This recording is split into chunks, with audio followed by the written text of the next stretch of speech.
What's up, guys? Mike Muniz here with another episode of Two Shakes. Today, I'm going to talk about hangovers.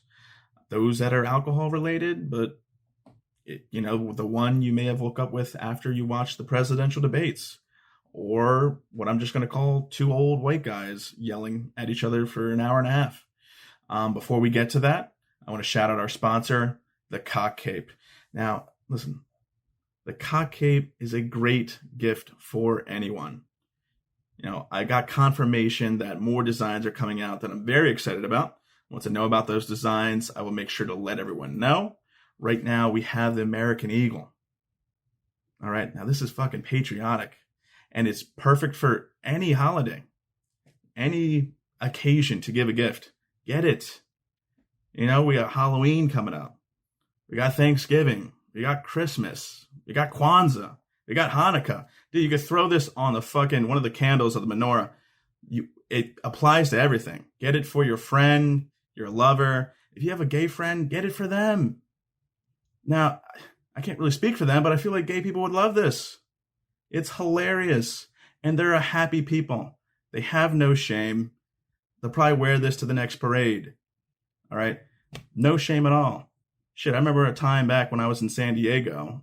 Every year, a large group of my friends would get a nice Airbnb, a place that would fit 10 to 15 people, because that's usually how many people would come. And out of this group, there was a couple who were two gay men, some of my favorite people that I met while I was out there. And we get down there on Friday night, nothing special, drink, go to sleep. I wake up Saturday morning to the smell of bacon.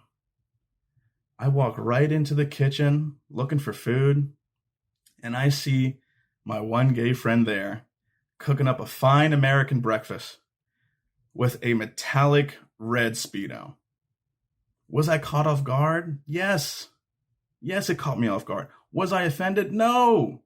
Made a great breakfast, and it was hilarious. But you know what would have made it better? If he had a fucking cock cape. Get the Cock Cape at thecockcape.com. Discount code is 2shakes, TWOSHAKES. Again, thecockcape.com. Get that right. Discount code TWOSHAKES. Do me a favor. Like the podcast on YouTube. Subscribe. Leave a comment. Negative, positive. Who cares? I might read it, I might not. Leave it. All right, subscribe, like. Again, Cock Cape at thecockcape.com. American Eagle right now. More to come. Discount code 2shakes. Let's go. There was a day last week where I woke up sick to my stomach. I was so ill. Body was aching. I was all congested. Couldn't stop throwing up. And I was bedridden the whole day. Didn't leave my bed. Fucking blacked out curtains. It was no sun in here, no lighting. I was just sat in bed, depressed. Was it COVID-19? No, because that's not real. All right, guys, that's a hoax. You know what's very real? Hangovers. There's no one objecting to the effects of hangovers and how bad they are. That's what it was. Horrible hangover. I made a terrible decision the day prior to start drinking at 3 p.m. on an empty stomach at an outdoor dive bar that I felt very out of place. It was all bikers. There was like biker gangs there. Like, what the fuck am I doing here? I'm Puerto Rican. I'm a white Puerto Rican, but I'm still Puerto Rican. But, I just I went along with it. Yelled MAGA every couple minutes and, had my drinks. They didn't bother me. But the day after, when I woke up from that hangover, I felt worse before, but it was just a reminder of how good we had it when we were younger. Because I remember when hangovers weren't that bad. You used to drink and stay up until like 3 a.m. You wake up, you go to work at 8. And yeah, my fucking vision was a little blurry. But other than that, I was pretty productive. I'd get shit done. I'd go out, party that night. And we all heard this shit from old people who told us when we were younger, hey, those hangovers are going to catch up with you. This shit blindsided me. And yeah, there's the physical aspect of being sick and throwing up, that, but I have like mental warfare going on. I think of every horrible decision that I've made in my life when I'm hungover. That's why I really hate them. Yeah, you get sick, you throw up. Everyone gets that. But Jesus, when you start thinking about shit that you did in high school or something that you said to a girl you had a crush on in elementary school and it makes you cringe, like why? Why am I thinking about this? Right? Like that's what I feel like hangovers are now. They just take you down like horrible memory lane. Something that's not enjoyable. I think I'm done. I think I'm gonna quit drinking. I think I'm gonna stay only to marijuana because I don't have hangovers. That's alleged. That's alleged. All right, because I'm in New Jersey and that's illegal, so I would never do that openly. Allegedly, I do that, but that's what we're gonna do from now on. Okay, that's it. No alcohol in October. That's what I'm aiming for. Seriously, no one ever wakes up with a hangover and thinks about the good times in their life. Right? Like you're never hugging a toilet, throwing up violently, and thinking about, hey, that road trip 3 months ago was such a good time. We need to do that again. Or, hey, that steak we had 2 weeks ago was so delicious. Let's return to that restaurant. No, you don't think about that shit. When you're throwing up, it's life or death. That's all I'm thinking about. Bad decisions. And I don't want this feeling again. But you continue to do it, which is fine. I get it. But, this month, me personally, I'm going to try to cut back on the drinking of alcohol. And I'm going to keep the drinking only for days that really stress me out. Probably the next presidential debate. All right. So I'm just going to preface, my speaking of the debate. Sad excuse for a debate. It was some of the best live television I've ever saw. Okay, it was hilarious. It was just both of them yelling at each other. And then Chris Wallace trying to, the moderator, for those who don't know who Chris Wallace is just trying to fucking control it. It's no controlling it. It's the Titanic. Just hit an iceberg. And those iceberg with two senior citizens. That's what it was like. It was like watching two senior citizens fighting over a handicapped parking space. It was like, what? When's the fisticuffs going to happen, right? I would love to see them fight. Definitely have Biden in a fight. Depends on if he can his heart can keep up. But Trump's not a fighting guy. Look at him. He's privileged. If I get punched in the mouth and start crying, right? Anyways, it was awful. They just yelled at each other the whole time. It was like watching. It was like a poker game at a VFW. That's what it looked like. Trump's tan is so bad. First of all, he came onto the debate stage, and the camera zoomed in on him, and I literally thought there was something wrong with the picture settings on my TV. I was like, "There's no way your tan can be that bad, bro. You paid $750 in taxes. Where is the money going? Why do you have like a Groupon tan?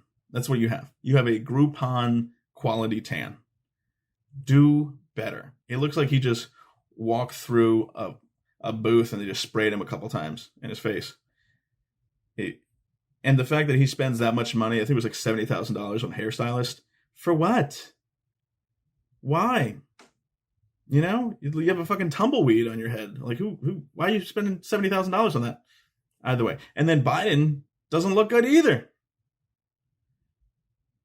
Like, Biden's just Biden. He's 100 years old. Right? He gets on stage and then he seemed to be doing well, but it just looks like there's barely life in that body. Like he's getting ready to kick that bucket. Which is, it's kind of fucked up, but I'm gonna be honest with you. There's times where he's talking, he's doing the pointing the finger at the camera thing like this. You America. He's doing that. That was more Obama, but he was doing that thing, and he would like close his eyes while he was speaking, and I thought that was it. I thought this was the end. I thought he was gonna croak, and his soul. We were gonna watch on live TV his soul leaving his body. All right, now climate change. He's just not on board with everything that progressives really believe in. But right now, the alternative is Trump, who anyone who watches them, I'm gonna be honest with you, and I don't mean to like offend people, but like I just don't know how you watch him speak, other than him being funny and him being honest in some things. Like he is straight up. He does say a lot of lies, but sometimes he calls it as it is. Um, the guy is just a cheesy salesman. Honestly, the way he talks, using words like 3 times in a row, very, very, very great. Like, who does that? Used car salespeople do that, right? Somebody who's trying to sell you some piece of shit that as soon as you leave the parking lot is going to fall apart down the street. And that's basically what Trump's selling you. He's like, listen, I might be able to get us to the next 4 years, but we'll see. Blame the radicals, blame China, blame Biden, shit like that. But the jabs that they were taking at each other was just so fucking funny. Like when they're talking about, I think they're talking about like just COVID restrictions and how they're both holding rallies. Trump holding larger rallies outdoors, and then Biden holding smaller rallies. Trump just interrupts because no one will show up. That's it. That's it. He won. Like when he just zings off like that. I mean, Biden had some good ones. Trump was talking about suburbs are going to be gone. That's Trump's like plan. It's just like scare everyone into minorities and poor people invading the suburbs. So he's just pitching that. And Biden's like, you wouldn't know a suburb if you took a wrong turn. Biden, you fucking showed up. And I was very surprised. We'll see. Trump's strategy. If I was Trump's strategist for the debate, hey, Trump, shut up. Let him talk himself into a dark hole that he won't be able to crawl out of. Because give him a couple minutes of uninterrupted speaking, and you can see clearly that there's something not 100%. But fuck. Like, what are we going to do? Start packing your bags, America. This ship's about to sail. Mexico's cool. Canada's right there. I've never been to Canada.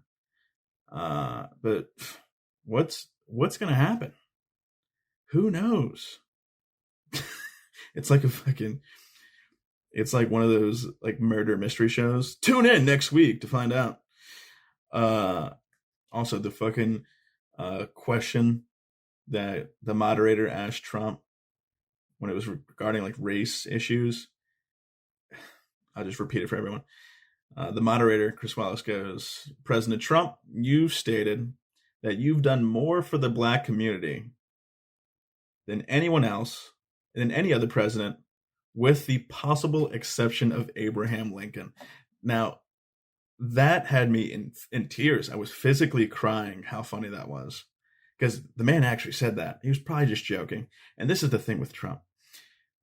Trump's like what I would be if I ran for president. Not the morals, not the policies, in that aspect, completely different. But when it comes to shit talking, that's all I do. These are fucking career politicians. These people are prepared for debates with predetermined questions, with predetermined answers, and they just play to the base and talk about how holy they are. And then Trump's out here just slinging jokes and roasting people, and everyone's caught off guard. But Biden, you fucking held your own. I don't think you should be president. I don't think either of the two should be president. Give me Andrew Yang. Give me fucking someone.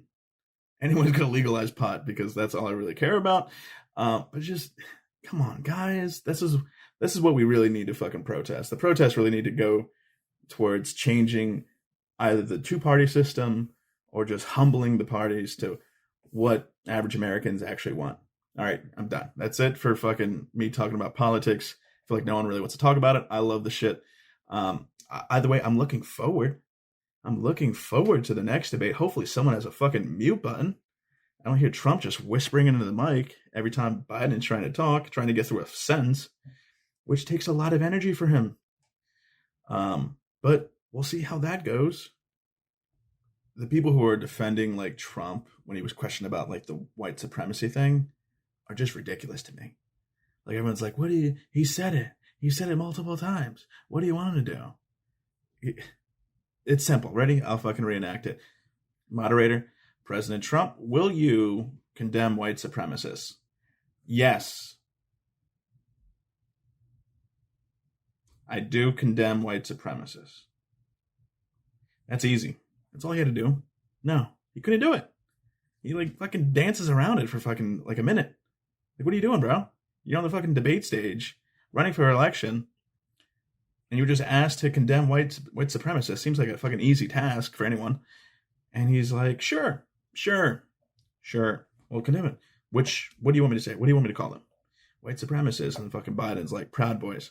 He's like, Proud Boys, stand back and stand by. But I'll tell you something. Someone has to do something about this Antifa. Like, if you're a Trump supporter, God bless you, because this man does everything in his power to make it more difficult to like him. I mean, listen, and also just strategically, and that's probably why he didn't say it, guys, we can't fucking dance around the fact that all racists, white supremacists, anyone with the legal right to vote in this country is going to vote for Trump. Why are we acting like that's not the case? Like, we're acting like there's no white supremacists who support Trump. Of course they do. Like, look, just look what he's pushing. Not that he's necessarily racist, even though some people do. I don't believe that. He pushes things that are slightly racist, right? Anyways, until next time, and I'm probably going to bring this shit up, so hopefully people don't get annoyed by me talking about it, but these debates are just so fucking funny. They're just so rich with comedy. Just comedy throughout the entire debate.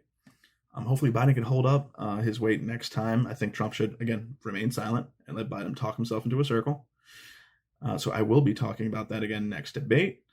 Until next time, again, I want to shout out our sponsor, The Cock Cape at thecockcape.com. You know what the weird thing about these are?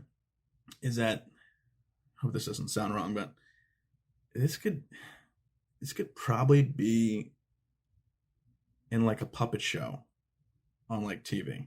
It probably could. Probably be on like a kids' TV show, and it's puppets. This could be a puppet. Again, thecockcape.com. Discount code 2shakes, TWOSHAKES. There's more designs that come, which I'm excited personally to find out what they are. And we will have another sponsor, widely known sponsor, coming on board later this month, which I'll announce it once we get closer. I don't want to get people excited right now, but I'm super excited for that. Right now, you can get American Eagle at thecockcape.com. Subscribe to the podcast. If you finish this episode and you get to the end, subscribe. Unless you really don't like it, don't do anything. Leave a comment. Leave a bad comment. Or subscribe to the podcast. Like it. Subscribe. Leave a comment. Tell me what to do. I'm gonna get like an actual podcast like room thing going on. Right now it just looks like a fucking corner of like an insane asylum. But I'll figure that out. Get the Cock Cape at thecockcape.com. Discount code 2shakes. Can't wait to see you guys next week with more shit to talk about. Peace.